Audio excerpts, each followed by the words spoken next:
Arjuna uvacha Stitah prajnasya ka bhasha Samadhistasya keshava Stitadih kim prabhasheta Kimasidhavrajeta kim.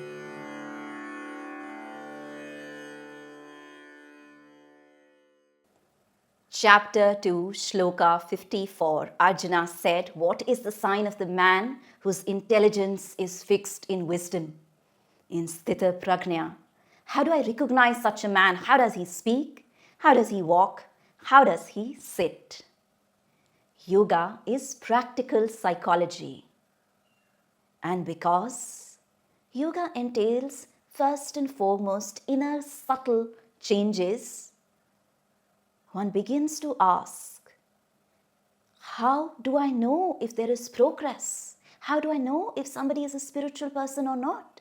One could be faking it for all I know. Because the entire science and art of spirituality is talking about the inner realm, inner progress, inwardly being seated in wisdom and clarity and a settled understanding. Now, how do I know if the other person is truly wise or not? Usually, as a practical, material man or woman, we know things through what we see with our outer eyes. And that is treated as an indicator of progress. So on one hand, this is a breakthrough shloka where Arjuna is no longer resisting Sri Krishna. Instead, is now trying to figure out, how do I practically translate what Sri Krishna is saying into action? But on the other hand, is making the same mistake that all of us as practical people make. We tend to confuse inner progress by outer indicators. Do you get up at 4 a.m. or not? Are you eating sattvic food or not? Are you eating vegetarian food or not? These are more often than not treated as more important indicators of progress on the path of spirituality than actual real indicators.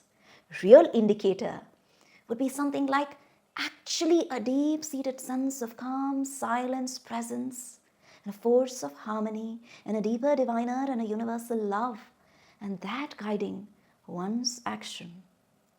On one hand, this is such an important question, so that one is not fooling oneself about progress, thinking, I'm inwardly progressing. Ultimately, the inner progress has to translate into action. So ultimately, it does matter how one speaks, how one walks, how one sits.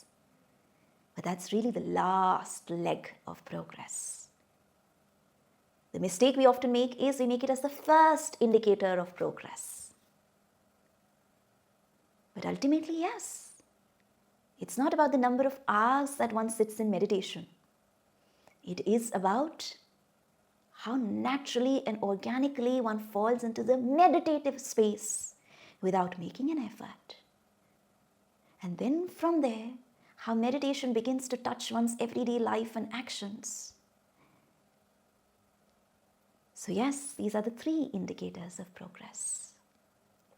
The first is purely happening inwardly. Is there inwardly a greater harmony, a greater peace, a greater non-attachment to the superficial nature of outer life and its movements? The first indicator is equanimity. The second indicator is the ability to be settled in that calmness, harmony, and equanimity, even as life gets tougher, even as there are great battles and ups and downs and challenges and dangers in the adventure of life. You are settled into equanimity, at least to begin with, in one part of your being. The third indicator of progress is how this inner consciousness begins to govern and dictate your actions. And that is where this consciousness begins to radiate and shine through as the presence of love, of equanimity, of calm, of beauty, of wisdom into life. With that, we come to a closure of this video. Tell us in the comments below which of the two very common mistakes have you made in your spiritual journey.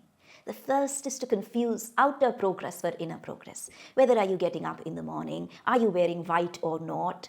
Are you eating vegetarian, non-vegetarian? That's the first mistake. And the second mistake is to look at only inner progress as progress. That only by growing inwardly into peace that I'm feeling and thinking that I'm growing spiritually. Both are a mistake. So tell us about the mistakes you've made, very common mistakes on the spiritual path. And with that, I shall see you in the next video. I hope you found the video to be useful. If you would like to continue your journey with us, if you would like to help us support you in your journey, click on the link below and join us for a 2.5-hour signature masterclass called the Awakening Karma Yogi Workshop, where we run you through the fundamental stages of awakening to become a Karma Yogi, to be peaceful inside and successful outside. We talk about Swabhava, our true nature, and Swadharma, our soul's purpose, which are the building blocks of a life affirming, not a life negating spirituality. So if you found this video to be useful, click on the link below and I shall see you at the workshop.